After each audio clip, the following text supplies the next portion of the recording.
بسم الله الرحمن الرحيم الحمد لله الذي هدانا لهذا وما كنا لنهتدي لولا أن هدانا الله لقد جاءت رسل ربنا بالحق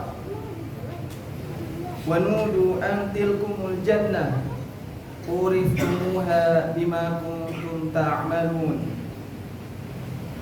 وأشهد أن لا إله إلا الله وحده لا شريك له وأشهد أن محمدا عبده ورسوله وخليله وأمينه على وحيه أرسله الله بالهدى ودين الحق فبلغ رسالة وأدى الأمانة ونصح الأمة وجاهد في الله حق جهاده فصلوات الله وعلى آله وصحبه ومن تبعهم بإحسان إلى يوم الدين فأسأل الله تعالى بمنه وكرمه أن يجعلنا ممن اتبعهم بإحسان إنه هو الغفور الرحيم فيا أيها الحاضرون اتقوا الله حق تقاته ولا تموتن إلا وأنتم مسلمون فقال الله تعالى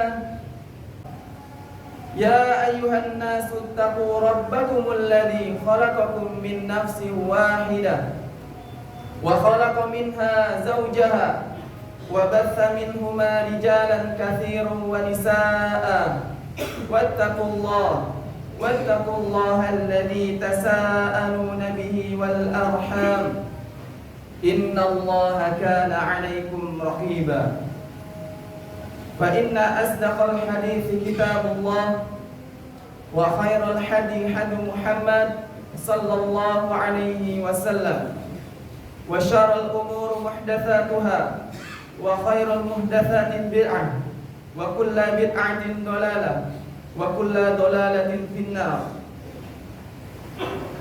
Pertama-tama kita bersyukur kepada Allah Subhanahu wa taala yang telah memberikan segala bentuk nikmat yang terbesar bagi kita. Wa in ta'uddu ni'matallah la tuhsuha. Jika kamu menghitung nikmat-nikmat Allah, niscaya kamu tidak akan mampu untuk menghitungnya. Wa ma bikum min ni'matin fa min Allah. Dan apapun nikmat yang kamu miliki, sungguhnya semuanya berasal dari Allah Subhanahu wa taala. Allah hanya meminta kita untuk senantiasa bersyukur kepada Allah dengan melaksanakan ketaatan yang Allah perintahkan, dengan menyembah semata dan tidak menyekutukannya dengan selain apapun. Kita bersyukur kepada Allah pada kesempatan siang hari ini kita masih diberikan kesehatan, kita masih diberikan kehidupan, dan kita masih dijaga di atas agama Islam dan iman. Kemudian salawat dan salam tak lupa kita limpahkan untuk Nabi kita, suri tauladan kita, junjungan Nabi kita Nabi Muhammad bin Abdullah sallallahu alaihi wasallam, atas keluarga beliau, sahabat-sahabat beliau, para tabi'in, tabi'un tabi'in yang senantiasa istiqomah hingga yaumil qiyamah.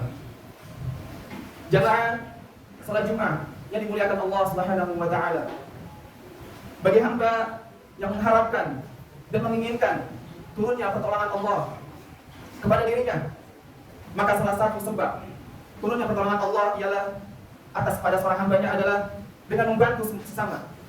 Jadilah orang yang ringan tangan, suka memberi, suka membantu.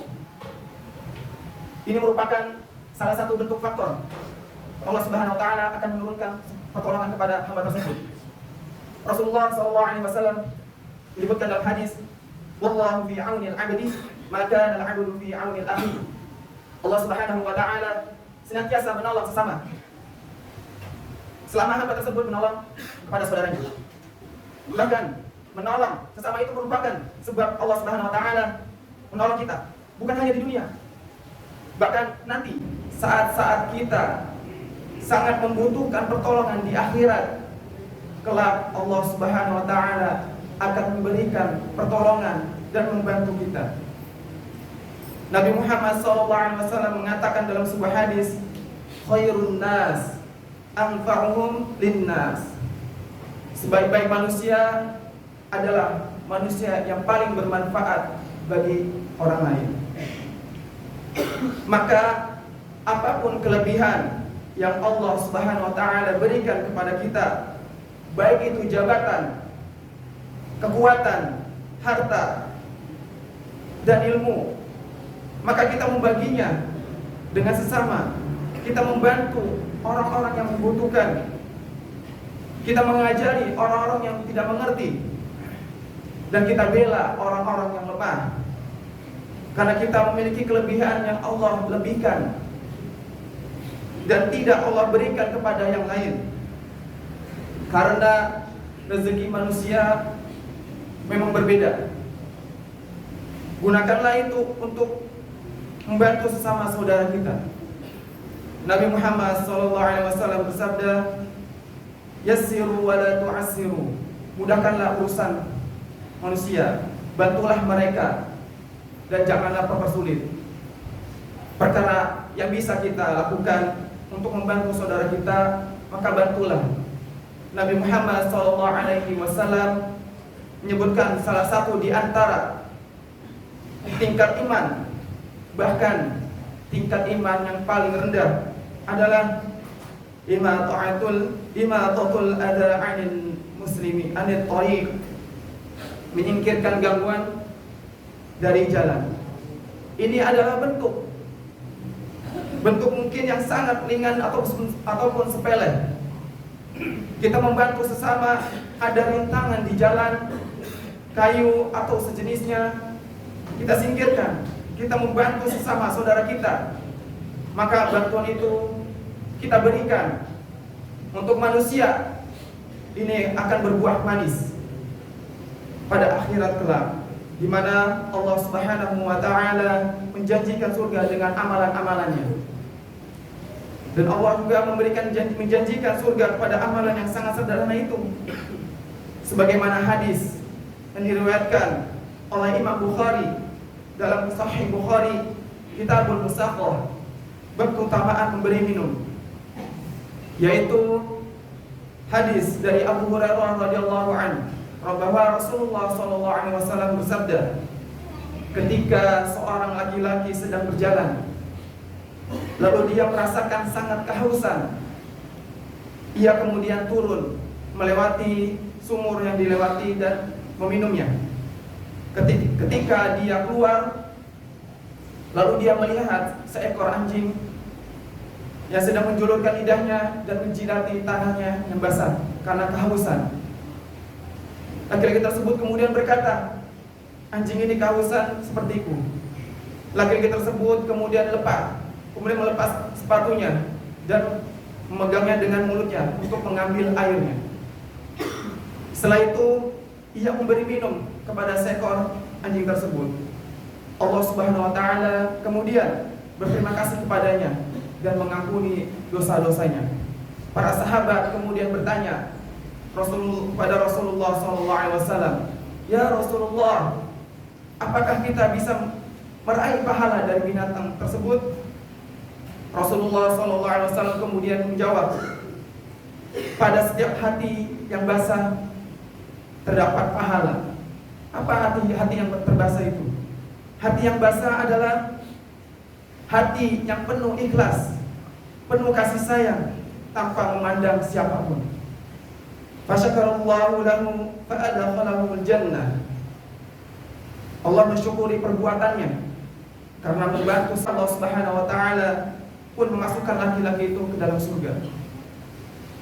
Demikian pula di dalam hadis sahih yang diriwayatkan dari Imam Muslim, Nabi Muhammad SAW menceritakan tentang laki-laki yang berjalan, kemudian dia melihat ada batang kayu yang melintang di tengah jalan.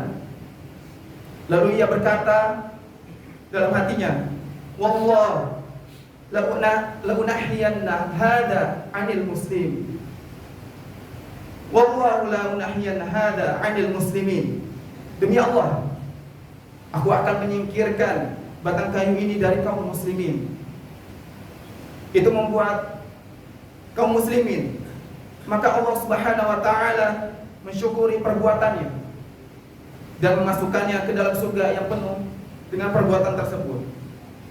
Demikian pula Nabi Muhammad SAW berkata dalam sebuah hadis, masih riwayat Muslim, "Laqad ra'aitu rajulan yataqallabu fil jannah fi sajaratin qata'aha min dhahri tariq." Sungguh aku melihat seorang laki-laki yang berada di dalam surga karena batang kayu yang dia singkirkan dari tengah jalan. Menyingkirkan gangguan di jalan merupakan tingkat iman yang paling rendah. Bentuk menolong sesama. Allah Subhanahu wa taala membantu hamba itu bukan hanya di dunia, tapi Allah Subhanahu wa taala akan membantunya kelak sampai akhirat. Maka barang siapa yang ingin mengharapkan turunnya pertolongan Allah Subhanahu wa taala dalam hidupnya, maka bantulah sesama kaum muslimin. Bantulah saudara-saudara kita yang perlu, yang dibutuhkan. Mungkin kita punya kelebihan, mungkin Allah Subhanahu wa taala memberikan kita keistimewaan.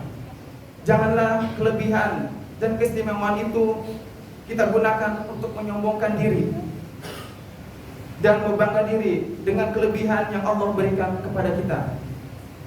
Tapi bantulah saudara-saudara kita, hamba-hamba Allah yang lain, karena kelebihan itu merupakan ujian.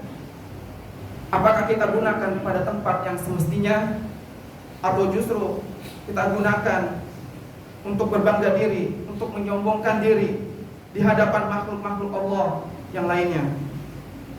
Oleh karena itu, tumbuhkanlah di dalam diri kita semangat untuk berbagi, semangat untuk memberi. Apa yang bisa kita lakukan untuk orang lain, maka lakukanlah. Jadilah orang yang ringan tangan. Mudah-mudahan Allah Subhanahu wa taala meringankan beban kita di dunia maupun di akhirat. Barakallahu li wa lakum fil Qur'anil azim wa nafa'ani wa iyyakum bima fihi minal ayati wadh-dhikril hakim wa taqabbal minni wa minkum tilawatahu innahu huwas samiul alim wa astaghfirullah li wa lakum fastaghfiruhu innahu huwal ghafurur rahim.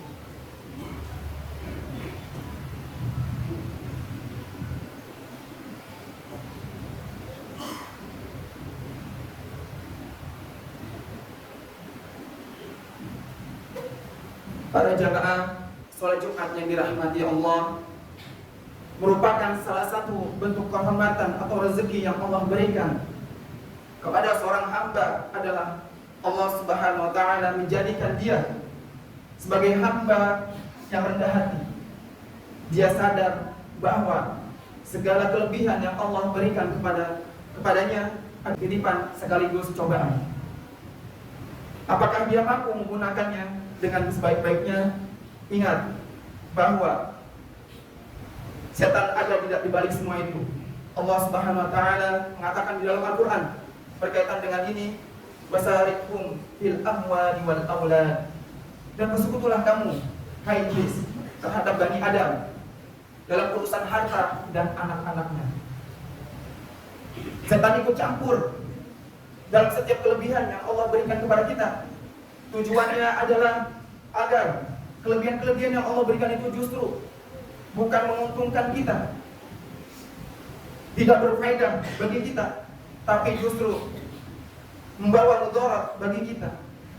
Harta yang bisa kita gunakan sebagai batu loncatan untuk meraih surganya Allah Subhanahu wa taala justru menyeret kita ke neraka. Naudzubillah, summa naudzubillah. Kekuatan yang bisa kita gunakan untuk membawa kita ke surga justru menyeret kita ke neraka. Kepintaran atau ilmu yang kita miliki yang seharusnya bisa membawa kita ke surga, karena campur tangan setan justru masuk ke neraka karenanya. Maka dari itu, jadilah hamba-hamba yang senantiasa menggunakan setiap kelebihan yang Allah berikan kepada kita untuk membantu saudara-saudara kita yang mungkin tidak seberuntung kita hidupnya. Ingat bahwa manusia tidak ada yang sama rezekinya. Salah satu hikmah Allah membeda-bedakan rezeki satu sama lain adalah agar bisa melaksanakan firman Allah Subhanahu wa taala, "Wa ta'awanu 'alal birri wat taqwa." Dan tolong menolonglah kamu dalam kebaikan dan di dalam kebenaran. Karena kita perlu orang lain dan orang lain perlu kita. Kita perlu membantu orang lain sebagaimana kita pada saat tertentu, bagaimanapun kelebihan yang Allah berikan pada kita, harta, kekuatan, jabatan, dan ilmu sebagainya, ada banyak momen di mana kita perlu bantuan orang lain. Maka salah satu hikmah Allah membedakan rezeki satu dengan yang lain adalah agar kita bisa saling tolong menolong dalam kebaikan. Demikianlah, mudah-mudahan Allah Subhanahu wa taala mempermudah urusan kita, menurunkan pertolongannya yang mudah untuk bisa membantu orang lain dan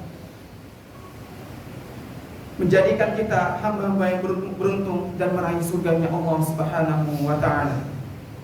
Alhamdulillah wa kafa wa shalli wa sallimu ala Muhammadil Mustafa wa ala alihi wa ashabihi ahli al-wafa. Asyhadu an la ilaha illallah wahdahu la syarika lah wa asyhadu anna Muhammadan abduhu wa rasuluhu, amma ba'd. Fa ya ayyuhal muslimun, usikum wa nafsi bittaqullahi aliyyil azim wa a'lamu anna Allah amarakum bi amrin azim. Amarakum bis salat was salam ala nabiyyina al-karim. Faqala inna Allah wa malaikatahu yusalluna 'alan nabiy ya ayyuhalladzina amanu sallu 'alaihi wa sallimu taslima. Allahumma shalli 'ala Muhammadin wa 'ala ali Muhammad kama shallaita 'ala Ibrahim wa 'ala ali Ibrahim innaka Hamidum Majid. Wa barik 'ala Muhammad wa 'ala ali Muhammad kama barakta 'ala Ibrahim wa 'ala ali Ibrahim innaka Hamidum Majid. Allahumma ighfir lil muslimina wal muslimat wal mu'minina wal mu'minat al ahya'i minhum wal amwat innaka sami'un qaribun mujibud da'wat. Allahumma inna nas'aluka al huda wat tuqa wal 'afafa wal ghina. Allahumma inna na'udzu bika min zawali ni'matik wa tahawuli 'aqibatik wa fujaati ni'matik wa jami'i sakhatik. Allahumma ahsin 'aqibatana fil umuri kulliha wa ajirna min jizyil dunya wa 'adzabil akhirah. Allahumma tsabbit ikhwanana al-mujahidin fi Filistin. Allahumma tsabbit ikhwanana al-mujahidin fi Filistin, khususan fi Gaza, wahqin dima'ahum. Allahumma 'alaika bil yahud al-ma'unin wa anzil ghadabaka 'alaihim. Allahumma ansur dinaka wa kitabaka wa sunnata nabiyyika Muhammadin sallallahu alaihi wasallam. Rabbana atina fid dunya hasanah wa fil akhirati hasanah wa qina 'adzaban nar. Ibadallah, innallaha ya'murukum bil 'adli wal ihsan wa yanha 'anil fahsya'i wal munkar ya'idukum la'allakum tadhakkarun. Fadhkurullahal 'azim yadhkurkum washkuruhu 'ala ni'amihi yazidkum wa la dhikrullahi akbar aqimis shalah.